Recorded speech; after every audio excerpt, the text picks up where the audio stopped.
Guys, hey guys, thanks for tuning into my channel again. This is my spring look using the airbrush from TEMPTU, and I wanted to show you guys how to do an airbrush application, which is something different. It's something I've never done, and I hope you guys enjoy this tutorial. Today I'm going to teach you how to do airbrush on yourself. And I recently got the TEMPTU Airbrush, and this is the TEMPTU Airpod Airbrush. You want to shake well before you use. And I turned it on so you can kind of hear the sound of the airbrush. And when you do the airbrush, you should be able to feel like a little bit of like air going through, and you want to apply it about 4 to 6 inches away from your face. And when I'm applying it, I'm going to go into soft circular motions.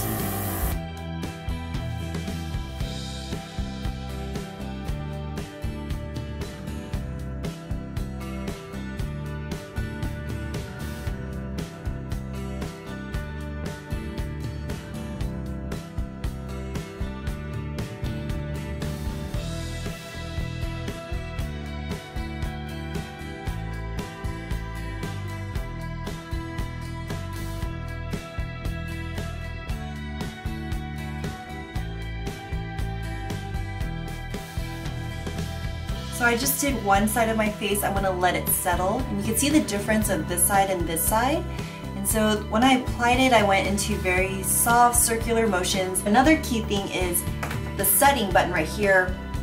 It's at the 3 o'clock setting button, which the pressure of the airbrush will be perfect for applying it onto the face. When you're going to do more defined work, we'll set it to a different setting. Okay, so this is the airbrush side, and I can add on a little bit more if I need to, but I'm just going to let it settle. It's a little bit dewy, soft, and just very beautiful. So I'm going to go ahead and start on this side.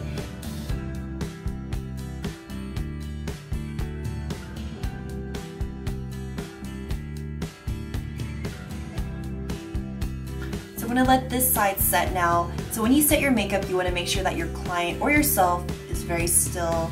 Even though I'm talking, I'm trying to keep a very straight face so that the airbrush settles and dries up and just doesn't fall into any extra creases or fine lines that I have.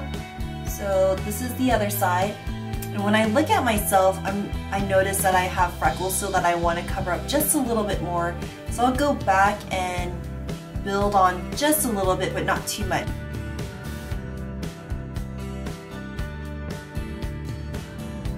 If you look at my skin right after I applied, it still looks a little bit dewy.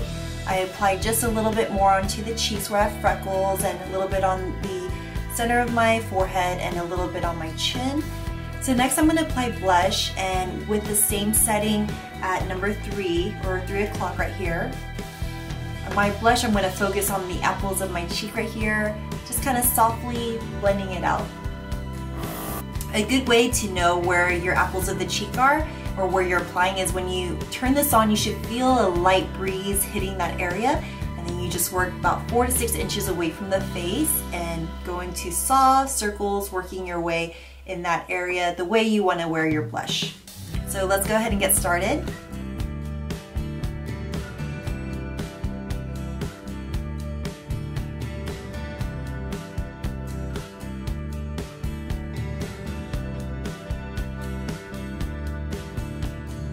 I'm going to let this settle before I need to check if it's even or not, and since it's still kind of wet and dewy, you just want it to settle and just let it set and let it dry up so that the product doesn't move and there's no harsh lines or creases onto your skin. So next I'm going to highlight, and I'm going to highlight this area here, and maybe just subtly on my nose and just right here, just to give it that natural glow.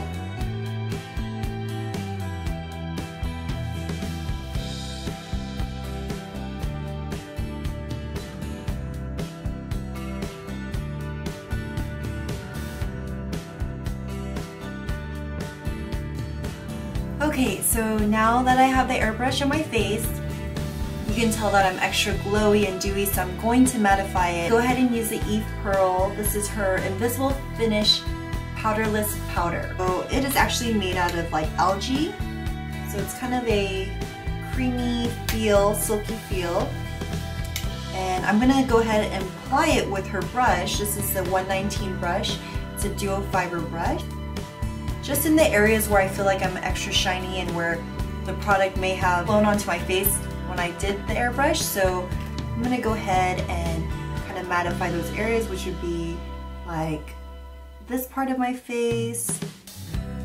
And I love that it's the duo fiber because it's so gentle, so soft, so it won't mess up the airbrush. Many times when you airbrush your face and you try to put more makeup on or touch it, it's hard to blend that out because it's already set onto your skin. Airbrush is so different because once you set the face, it's really hard to blend out any mistakes that you make. So it's important to know how to use your tools after the fact you have applied airbrush onto your skin.